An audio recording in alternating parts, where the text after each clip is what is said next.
Once every generation, a man arrives on the scene that speaks the hopes and the aspirations of his entire time.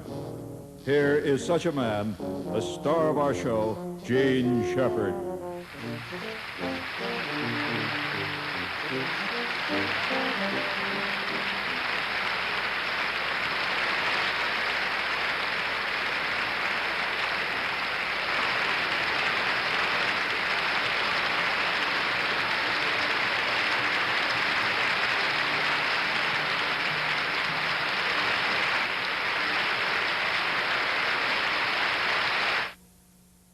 And now, folks, before we begin tonight's sermon, I want all of you to move forward to that television set of yours.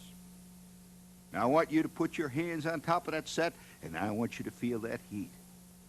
That heat coming out of that set, I want you to feel it moving up through your knuckle bones, up through your wrist bones, because that, friends, is the glorious heat of television love coming at you. And we're sending it to you. That's love coming right from my heart. It's kind of nice, isn't it, gang? Did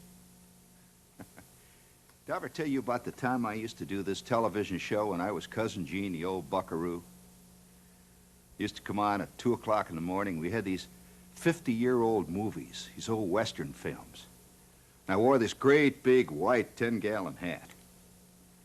Had this bandana around my neck, and I was wearing this pair of Woolworth, Woolworth Western suit, you know, with a checkered shirt and all that kind of stuff. And I'd sit there and I'd say, all right, friends, the old buckaroo's here tonight. Tonight we got Gene Autry for you. Gene Autry, by God, he's an old buddy of mine. Then we'd flash a picture on the back there with Gene Autry kissing his horse. And we're brought to you by Frisch's Big Boy every night. Great television. I was sitting on this plastic fence, and I chew a bit of plastic chewing tobacco. Spit once in a while. Let's put it this way, that was television with hair on it. Oh, it's all different now. We're here on the public television network. We worry about plants and ecology. We worry about whether the fish are living well, whether or not your soul is properly nurtured, whether Arthur Fiedler still's got all them fiddles going. That's what television is about on this network. My God. But nothing really changes, no matter how esoteric you get. For example, 5 minutes ago, the crew came in all complaining that they got a box of stale Cracker Jack. The crew was ripped off mercilessly by the system. And I noticed Mike, though, grabbed the prize right out of the box of Cracker Jack. Of course, he's the crew chief. He gets the prize. And I noticed that Ray waited around till the others had skimmed the top off the box because he especially likes the peanuts that drift to the bottom. Every man has his own little hang-up. You could always tell the epicures. Ray goes for the peanuts. Man of taste, discrimination. But Cracker Jack is changing, too. I was sitting out at Meadowlands the other day. This is a great, big, modern, fantastic football stadium, you know. Down there, the Jets are getting their head beat to a bloody pulp, and I'm watching the scene going on. Footballs are flying by, and I order a box of Cracker Jack, the stadium-sized box, as opposed to the hospital-sized box. If you get an appendix out, you get a special box that big, you know, you lay there. And then there's the family-sized box. Then there's the quickie box for going through toll gates. Anyway, I'm sitting there with my stadium-sized box, which means I can charge you $1 for the damn thing. And I'm, you know, eating the popcorn and the Cracker Jacks, and I finally come to the... What I really buy that stuff for, of course, is the prize. I'm a prize man. Eternal optimist. That's what made Cousin Gene, the old buckaroo, so great. He was an eternal optimist. He knew one day Gene Autry would marry that horse, and they'd live forever, happily. By the way, who would have ever believed Gene Autry could become one of the top billionaires in the Western world just with that stupid horse? God, there's a lesson there for all of us. So I'm sitting there working my way down to the prize, and what do you think I got for a prize? The whole world is here. You used to get the magic decoder rings for prizes and stuff like that, you know, really great little things like little games, you know, with the balls rolling around in them. And you're supposed to put all 3 balls in a little pig pen or something there, you know. I remember one day seeing a guy just go completely bananas over one of those puzzles. He's sitting there hour after hour. Finally, he got so damn mad, he busted the son of a gun and stuck each BB into the hole separately. Says, I knew I'd beat that damn thing. Man is an impetuous creature. I got my prize at the Meadowland, and what do you think it was? A plastic parking meter. Damn parking meters. I could just see you arriving up in heaven on a heavenly chariot. And there's a parking meter. Oh, well, enough of that, folks. Cue. Boom. Beautiful. Now, come on, close. We've just received this as another entry into the Shepherd's Pie Contemporary Memorial Museum of True Dynamic American Slob Art. This came from Mr. Chester A. Willingsby of Lout Falls, Indiana. Beautiful piece of art, and as you can see, it's a hand grenade. Makes a great, especially if you're in the mafiosi, you know, it's a great talking point for friends. And what it does, you see, it's got a pin here. You know, of course, how many times have you seen Errol Flynn? You go, throw the thing. Nobody in the Army ever pulls a pin with your teeth. If you did, no teeth. You simply can't do it. That's one of the little... Nor do you ever fire an M1 from the hip. Because you tried that M1 would jump 30 feet behind you. Either that or tear your hip off. Okay. Here's the way this little mother works. This is kind of great. I wish I could tell you I got this in Cracker Jack. I didn't. Watch this careful now. You ready? It looks real, doesn't it? It's not the real size, and it's the real weight of a genuine hand grenade. Now, if you don't know how hand grenades work, you really hold them this way. So you keep that lever down. That lever springs out, and you reach over with your left hand. This is the way a hand grenade is actually thrown. Then you pull it out like that. Notice this thing lights? See, here's the way it works. You take your cigar in. You can't tell which is more deadly, the cigar or the hand grenade. Then you let this thing flip back. Now, a hand grenade is never thrown like a baseball. It is thrown with a low, sweeping arc toward the camera. That'd be a first on television, wouldn't it? That's a way to end the series. Shepherd blows up the whole damn crew. Brought to you by the Eastern Educational Network with funding by Polaroid. All right, gang. Listen, we've got a very special type show for you tonight. All that television love coming up out of your set there. And I want to get right into this thing, because it's a very special piece, especially for me. And I would suspect for probably 3 out of 5 males that are watching tonight's show. You know, one of the great parts of your past life is that you have places in your past life that are kind of special, like the grade school you went to. Do you remember your grade school? Your high school. And of course, millions of guys every year go back to college campus reunions. And they sing the old school songs, lap up a lot of beer, grab a hold of waitresses if they can, sit there and try to pretend they're 22 years old. But there is a campus that many of us have that is way back in the innermost recesses of our mind that few of us ever revisit, but nevertheless played a very fantastically important role in our life at one point. And I'm going to take you back to one of my campuses, my campus, as well as probably 5 million other guys who went through the same campus. We would go wandering down the old musty trails of memory.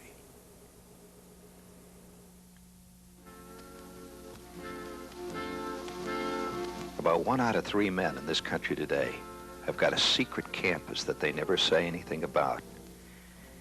It just sort of is in the back recesses of the mind, back there in the old file cabinets of memory, where the dust is thick And the records are getting a little bit moldy and don't have much relevance to today, but it's there nevertheless.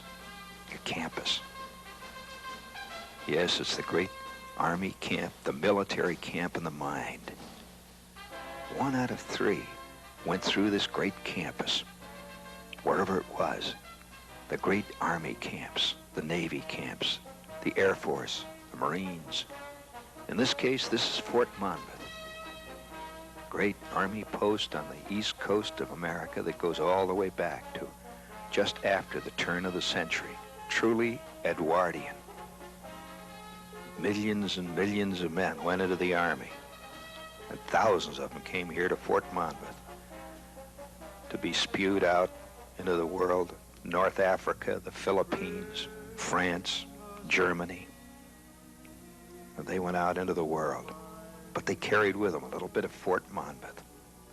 And never forget it, because it's so deeply embedded into that time of your life when you were young and you were reaching out, taking huge steps, and you felt that nothing could ever touch you. It always seemed that you were inviolate. You could live forever. But something did touch many of them. Many never came back. But Fort Monmouth remembers them. And some nights, men who went through these camps remember briefly. But they can't tell much to the others around them what it was like, because it's such a private memory. Fort Monmouth, one of the great campuses of our time.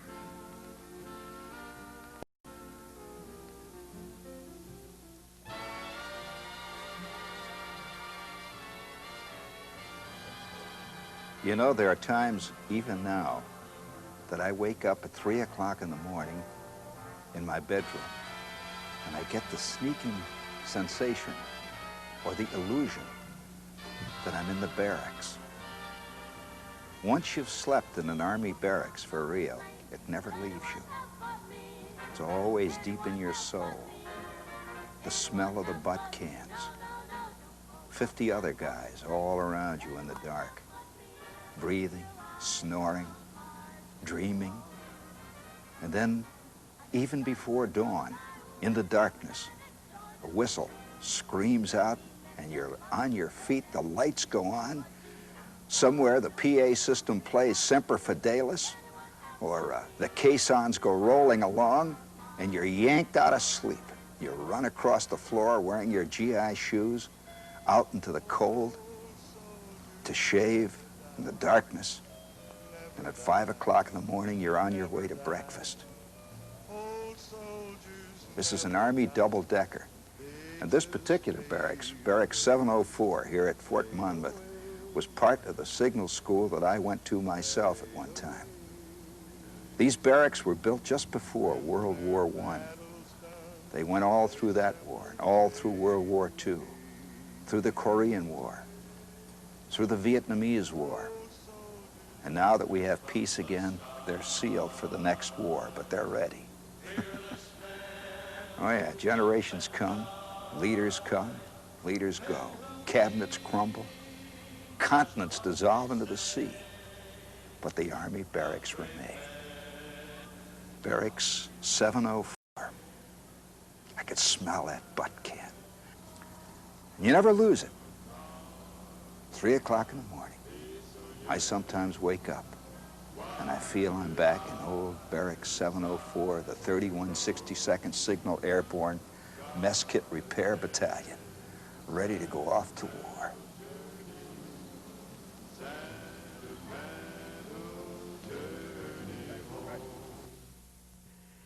Oh, I can still smell those butt cans.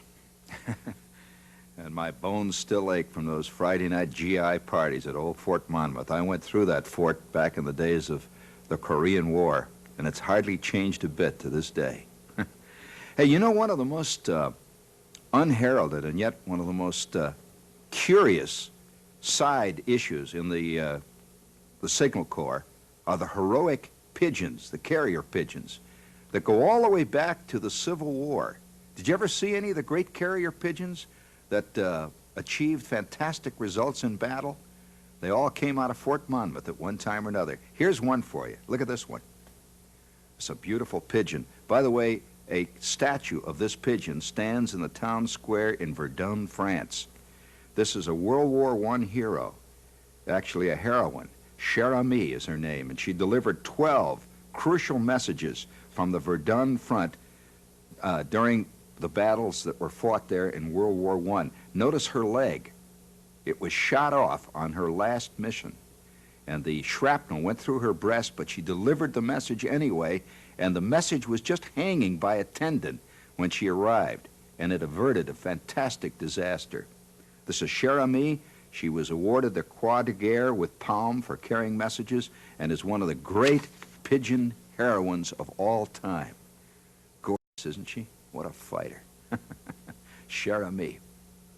Now, here's another pigeon, and by the way, this pigeon achieved even wilder, probably even wider fame during World War II.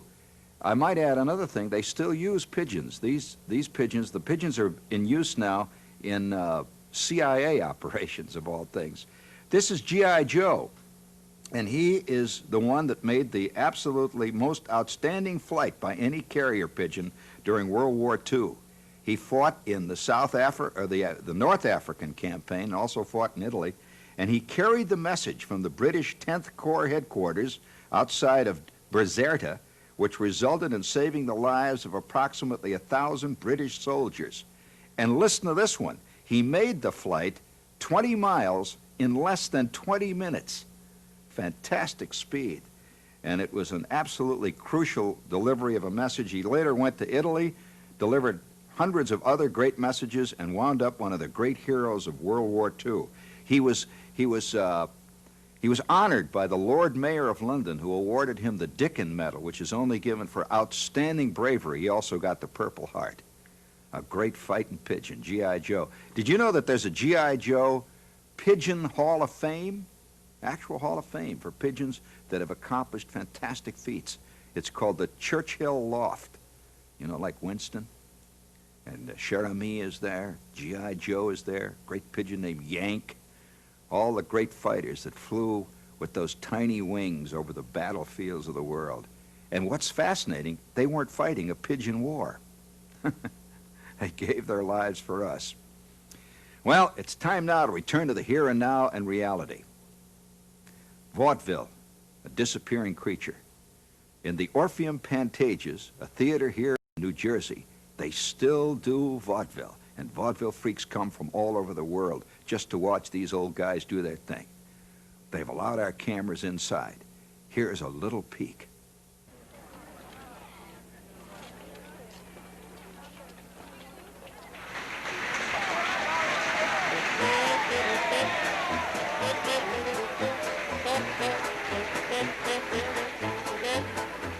The bear missed the train, the bear missed the train, the bear missed the train, and now he's walking.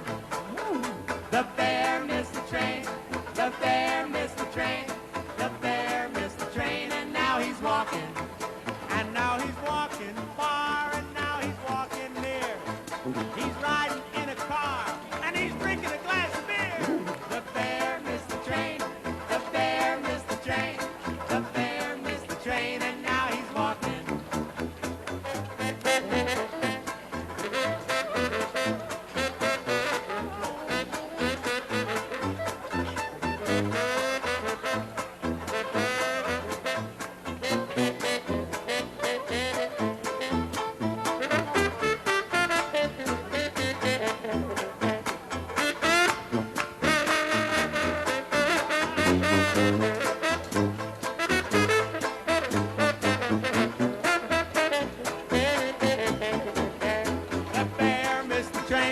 The bear missed the train, the bear missed the train, and now he's walking. The bear missed the train, the bear missed the train, the bear missed the train, and now he's walking.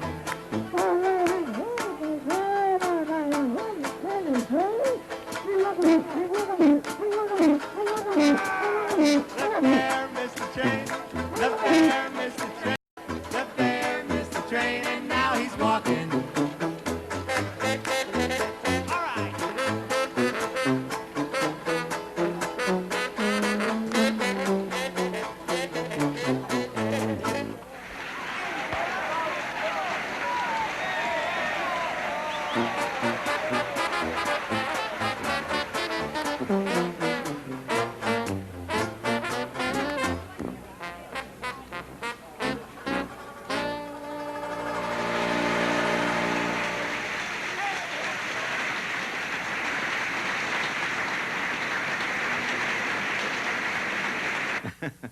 Oh, I'm sorry you caught me there laughing there. I shouldn't do that.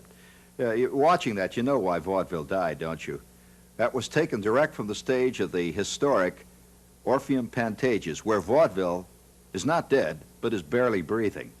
And they're very careful. They don't want us to tell where their location is. They just don't want to be inundated with smart guys. And the reason I'm smoking this terrible thing is because the first time I ever smoked a cigar was at Fort Monmouth. A duty corporal came up to me, see, and he says, "Hey," he says, "buddy." I said, "Yeah." He said, "You look like a guy who's never smoked a cigar and never drank any scotch." I said, "Well, I'm a yoo-hoo man." He says, "Here, smoke it." And he gave me this white owl and stood there while I smoked it. I was green for over a year and a half. And doing the Monmouth piece, I said, well, I have to smoke a symbolic, bad, cheapy cigar just to give me the proper ambience, you know, the feeling in my gut. Now, feelings in the gut, I mean, we all have them. I mean, how many times have you sat out there squatting in front of your television set, watching endless reruns of Kojak? Have you noticed that Channel 2, I guess, CBS now, is calling old discarded series late movies?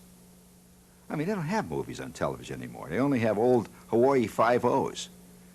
And have you ever had the feeling that Jack Lord was embalmed years ago? He could play the lead in H. Rider Haggard's She. You remember She? She was in this cave for 9,000 years. And she had this fantastic look in the eye, and a guy came in there and discovered her. And they had this tremendous romance, and then he did the worst thing he could do. He left the door open, and the outside air came in, and instantly she dissolved into an 8,000-year-old woman, right there before his very eyes.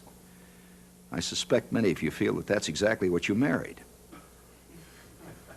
Well, have you ever taken a good look at yourself lately, buddy? I mean, if you think she's gone to seed. Oh, well, life and times. All set out there, gang? We have something very serious now for you. I don't want any fooling around. This is not Dan Rather here playing fun and games. It's the real thing, buddy. That's why we got that star in a TV guide next to us. Official show. Funded, all that stuff. I want you now to buckle up the safety belt on your lazy boy Barcalounger. Something important is on its way.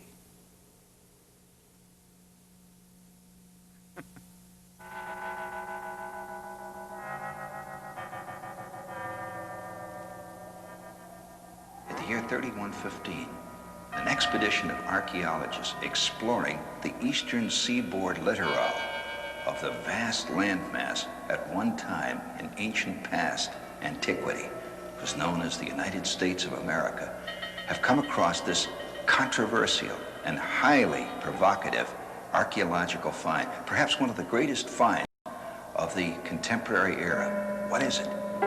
What does it stand for? It appeared to have high symbolic value for people who lived at the time. And there is a current argument going on among archaeologists about the meaning of the words H.J. Who was H.J.? Occasionally, the enigmatic slogan, Ho Joe, appears. Who was Ho? There was at one time a political leader of the 20th century known as Ho Chi Minh. Was there a relationship? Some scientists believe there was. Ho Joe. But this is all we know. We can only conjecture what sort of lives these people lived.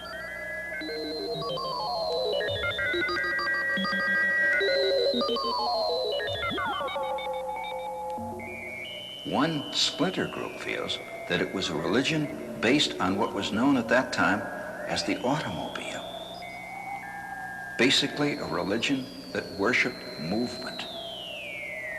What were they after? What were their dreams, their hopes? They've been gone thousands of years now, and only a few shattered remnants remain. Ho Joe. But we know, don't we, King?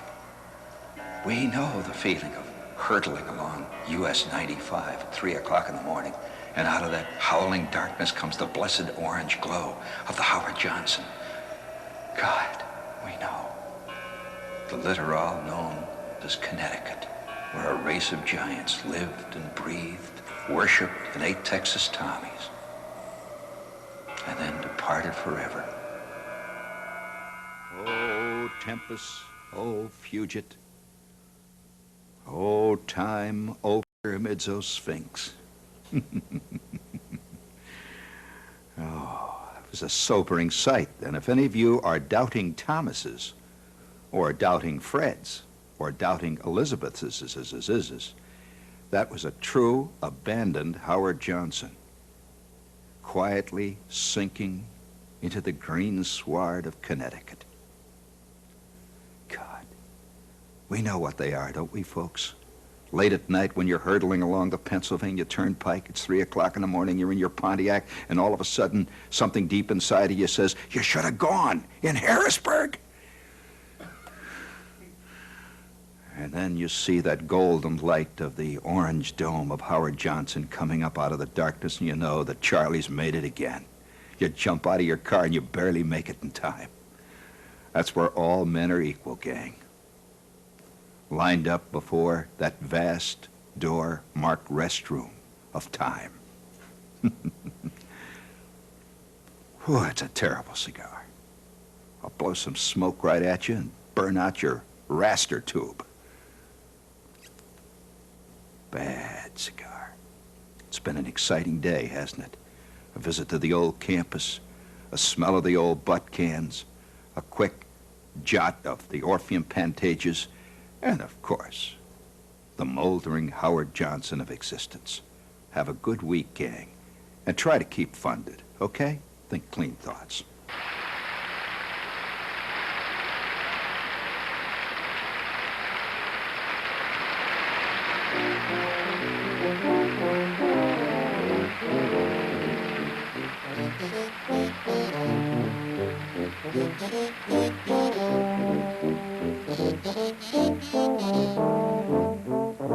And now our crewman of the week, Evil Ray Barron, tape editor from Trenton, New Jersey.